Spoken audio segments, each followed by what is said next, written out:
depuis cette affaire Al-Doura qui remonte maintenant à 22 ans, quels que soient les pas que font nos soldats ou nos politiciens, c'est toujours vu sous le prisme, un prisme négatif, c'est-à-dire sous le prisme victimaire.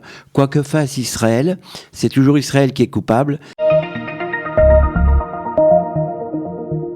Bonjour et shalom, Richard Darmon au micro du studio Kalita pour notre magazine hebdomadaire Israël dans sa région, Israël au cœur du Moyen-Orient, avec comme thème de réflexion cette semaine: pourquoi les médias internationaux ont-ils un parti pris systématique contre Israël ?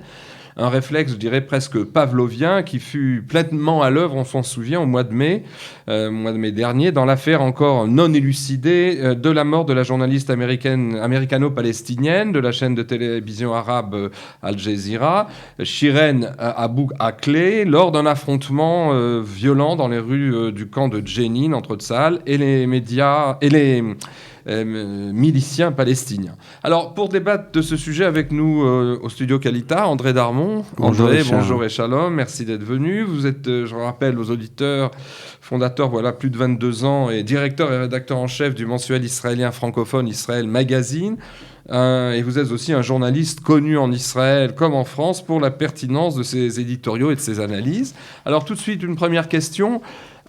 Vous avez constaté comme moi qu'à peine la nouvelle de la mort de cette journaliste arabe très populaire était survenue au mois de mai dernier, que l'autorité palestinienne, dans les minutes qui ont suivi, et tous les réseaux sociaux palestiniens et la plupart des grands médias internationaux ont accusé immédiatement Tsahal, et sans aucune preuve, de l'avoir froidement abattu. Et pour commencer, à quoi vous attribuez cet empressement assez peu professionnel à l'encontre d'Israël ? D'abord, ce qu'il faut savoir, Richard, et je ne vous l'apprends pas, c'est qu'il y a quelque chose de fondamental qui n'a pas été fait en Israël, c'est l'interdiction de cette chaîne Al Jazeera, qui est interdite dans beaucoup de pays européens et qui est interdite dans beaucoup de pays arabes eux-mêmes. Donc il y a très longtemps que cette chaîne de télévision est une chaîne de propagande, est une chaîne de soutien aux Palestiniens. Et il faut rappeler que Shiren Abu Akleh est une militante, si ce n'est pas une activiste pro-palestinienne. Elle a écrit dans The Voice of Palestine. Elle a été elle-même militante à l'UNRWA, qui était l'association qui s'occupait des réfugiés. Donc, avant tout, je dirais pas américano-palestinienne, mais avant tout palestinienne et pro-palestinienne. Maintenant, ce qu'il faut savoir, c'est que depuis cette affaire Al-Doura qui remonte maintenant à 22 ans, quels que soient les pas que font nos soldats ou nos politiciens, c'est toujours vu sous le prisme, un prisme négatif, c'est-à-dire sous le prisme victimaire. Quoi que fasse Israël, c'est toujours Israël qui est coupable, et ça veut dire que tout simplement, après que le juif pendant 2000 ans, ait été le juif des nations, Israël est devenu le juif des nations, la nation des juifs. La nation des juifs est devenue le juif des nations.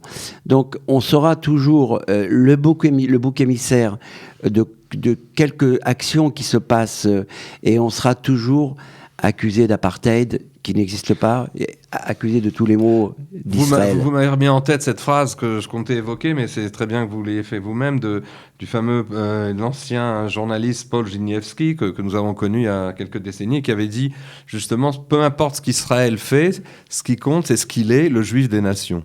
Et donc ça vaut sur le plan médiatique, sur le plan diplomatique, et on est en plein dedans. Alors peut-être sans revenir sur cette affaire, mais tout de même, il y a quand même des choses, intéressant de rappeler que une heure environ après la mort donc de la journaliste, l'AFP titrait cette première dépêche, vraiment telle quelle: une journaliste d'Al Jazeera tuée par un tir de l'armée israélienne en Cisjordanie. Et une heure plus tard, la même AFP, donc on connaît le rôle funeste d'exacerbation dans ce conflit, titrait, en essayant de rectifier, peut-être en pensant être allé trop loin, titrait « Une journaliste d'Al Jazeera tuée lors d'affrontements en Cisjordanie ». Vous voyez, c'était un peu... Alors, d'autre part, pour dans d'autres articles plus descriptifs qui ont suivi dans la presse française, notamment dans Le Monde, il y a eu celui assez sidérant de la journaliste du Monde, Clotilde Mrakafo, sous le titre partial, qui l'emporte lui aussi des univers entiers, « Israël est régulièrement accusé de cibler les journalistes »,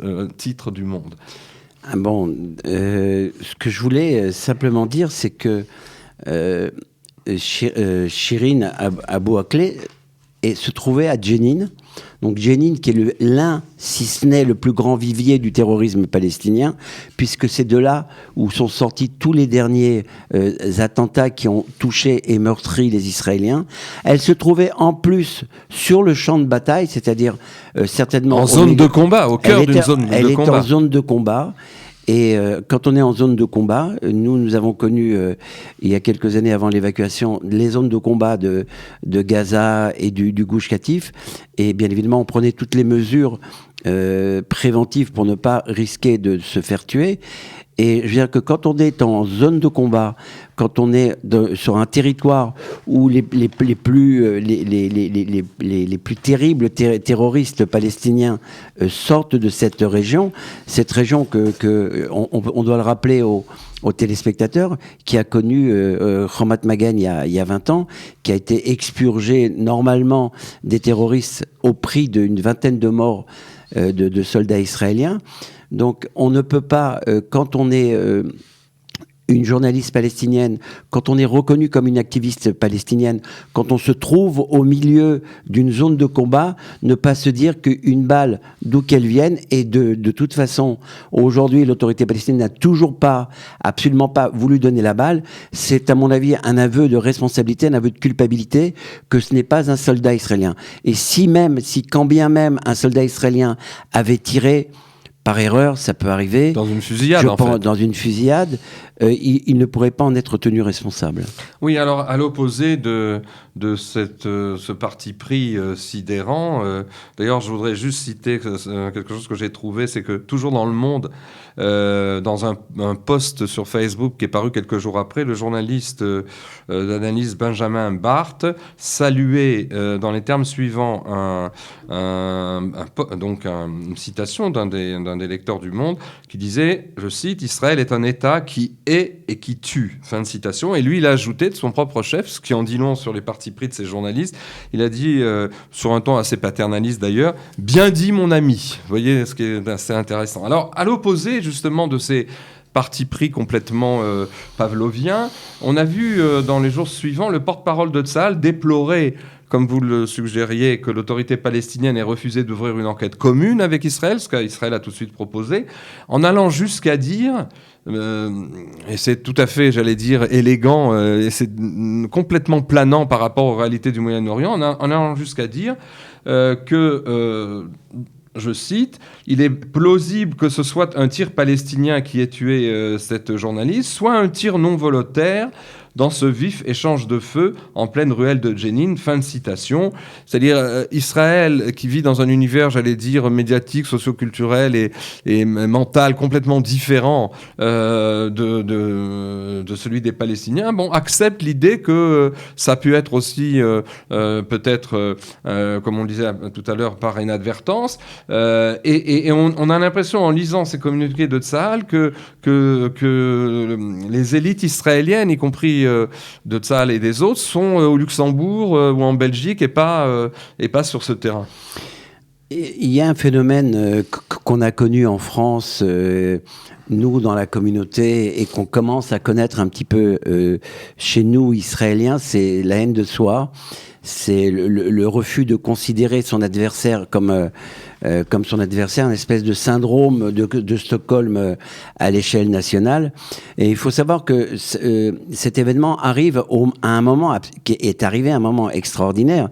C'est un moment où on a eu cette impression d'une accélération de la délégitimation d'Israël, avec tous ces attentats, avec des réactions israéliennes et de certains ministres, et je citerai Yair Golan qui traitait nos enfants des implantations et leurs pères de sous-hommes.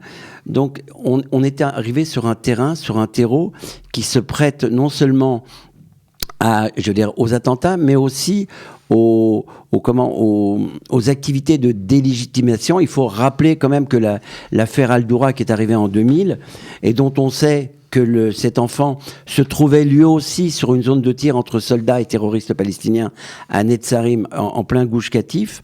Donc tout à fait comme Shirin Abu Akleh, cette action a amené de manière consciente ou inconsciente, directe ou indirecte, un an après, ou du moins quelques années après, à l'évacuation de Gaza. Bien sûr, l'évacuation de Gaza, il y avait des milliers d'autres raisons, mais je pense que dans l'inconscient collectif, et je pense que cette affaire de la mort de Shirin Abu Akleh est aussi un signal important.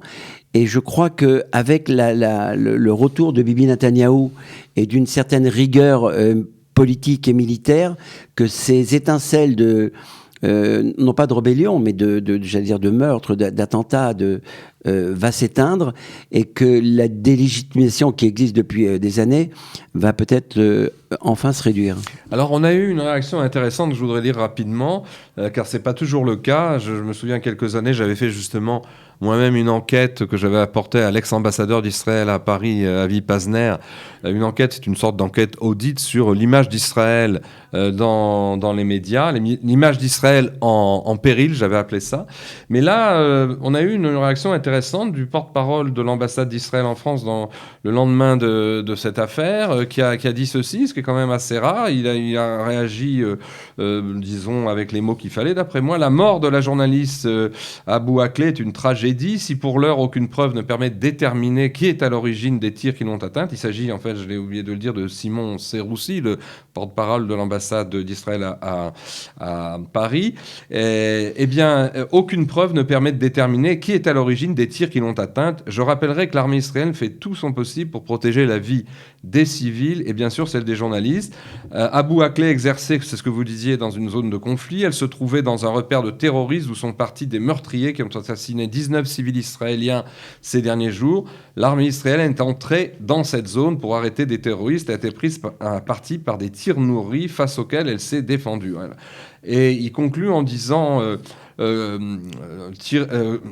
estimer d'emblée sans preuve, comme l'ont fait non seulement une partie des grands médias, mais aussi certains responsables politiques occidentaux, qu'il s'agit d'un meurtre délibéré de l'armée israélienne, est absolument choquant, inacceptable.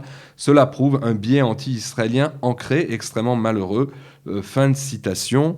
C'est intéressant parce que, de mémoire, disons, de quelqu'un qui suit les prises de position de l'ambassade d'Israël à Paris, c'est quand même un communiqué assez mordant, finalement, qui tranche un peu avec... Il tranche un peu. C'est vrai que pendant des années, quand on a parlé de Mohamed Al-Doura, il a fallu se battre. On était quelques-uns pour faire admettre que d'abord, Mohamed Al-Doura n'aurait jamais dû se trouver là avec son père.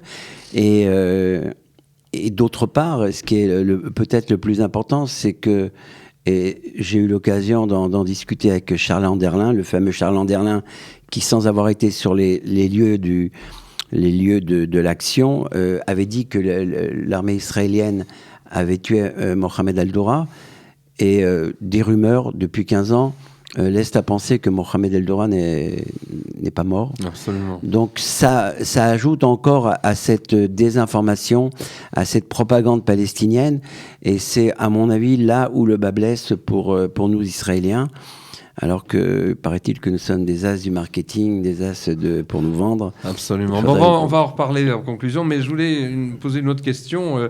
Dans les médias occidentaux comme à l'ONU, parce que c'est quelque chose qui déborde la scène médiatique, il existe un double standard plein de partis pris contre Israël, qui désigne toujours donc l'État hébreu comme le coupable automatique, alors que les Palestiniens sont toujours vus comme des victimes.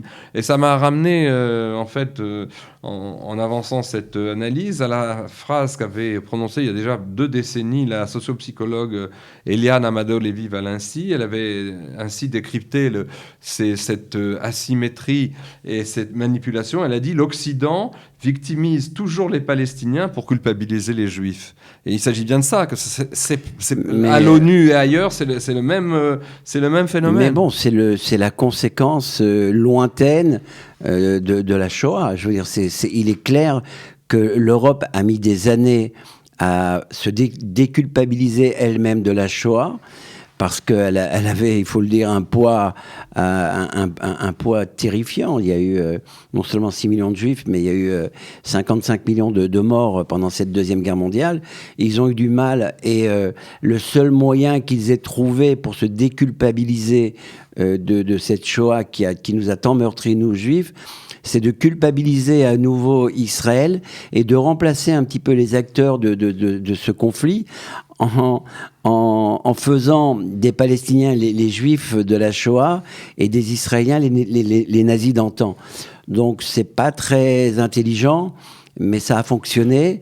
Et est-ce qu'il n'y a pas aussi, parce que cette analyse, vous l'avez faite dans vos colonnes et on l'a faite nous aussi, est-ce qu'il n'y a pas quelque chose d'encore plus grave qui se greffe à cela dans le cadre de la France et des pays ex-coloniaux, la France qui ne s'est pas promené, je dirais, avec douceur pendant la guerre d'Algérie, et qui a torturé, qui a envoyé du napalm sur les populations civiles, et tout d'un coup, le fait qu'on prenne parti pris pour le côté arabe, enfin, qui n'est pas le même type d'arabe au Maghreb qu'en Moyen-Orient, mais en tout cas de prendre un parti pris ouvertement pro-palestinien, c'est aussi une manière de se racheter du colonialisme en disant, ben oui, comme vous le disiez d'ailleurs vous-même, c'est une sorte de chiasme, ça, c'est-à-dire que les anciennes victimes de l'indicible que fut la Shoah deviennent des bourreaux, donc on n'est pas responsable ni de la collaboration ni de Vichy, et en même temps ceux que nous avons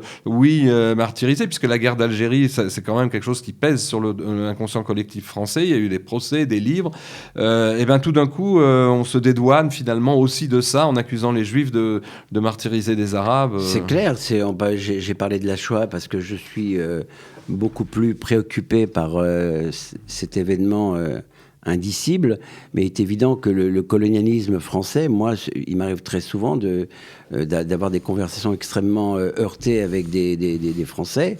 Alors, mais de quoi vous me parlez ? Je veux dire, c'est vous les colonialistes qui nous parlez de colonies, c'est vous qui nous parlez, c'est vous qui avez colonisé l'Algérie, le Maroc, pas le Maroc. Une partie de l'Afrique entière. En tout cas, une partie de l'Afrique entière. Quand on parle du Zaïre, où on a, en l'occurrence là, c'est la Belgique qui a perdu 10 millions qui a tué 10 millions de Zaïrois et qui est à la tête justement de ces combats contre Israël. Il y a une espèce d'hypocrisie qui est tellement forte qu'on peut parler d'amnésie ou peut-être de bêtises, tout simplement. Peut-être, oui, aussi d'un placement psychologique, c'est-à-dire une sorte de compensation qui permet de résoudre pour ces personnes-là certaines équations. Et surtout aussi de calmer les héritiers, les fils, les petits-fils et les arrière-petits-fils des colonisés d'Algérie et du Maghreb qui se trouvent aujourd'hui en France et qui sont des électeurs potentiels. Donc on se dédouane de la colonisation et en plus on se fabrique des électeurs à bon prix, quoi. Alors, dernière question, celle-là je la pose aux journalistes, à l'expert de médias que vous êtes depuis 3 décennies. Croyez-vous qu'on puisse réellement, et comment d'ailleurs, lutter en Israël, au sein du monde juif aussi, contre ce phénomène du dedans de la profession ? Qu'est-ce qu'on peut faire si tant est que des choses sont faites ici et là ? Je vais vous dire ce que je pense. Et moi, je l'avais dit au président du CRIF il y a une vingtaine d'années. Et je crois qu'il m'avait pris pour un uluberlu. Mais je crois qu'en l'occurrence, c'était peut-être l'uluberlu. J'ai dit, il est important de développer les médias francophones, les médias israéliens, leur donner plus d'envergure, plus de force, et de façon à ce qu'on puisse porter la parole d'Israël le plus loin possible. À titre personnel et très modestement, nous étions et nous sommes encore diffusés dans le monde entier. J'essaye de montrer ce que c'est. d'Israël Magazine. Je parle d'Israël Magazine. J'essaye de montrer quel est le véritable Israël de manière sincère. Bien sûr qu'il y a des problèmes. Bien sûr qu'il y a de la pauvreté en Israël. Il y a des mafieux en Israël. Il y a plein de tellement de belles choses.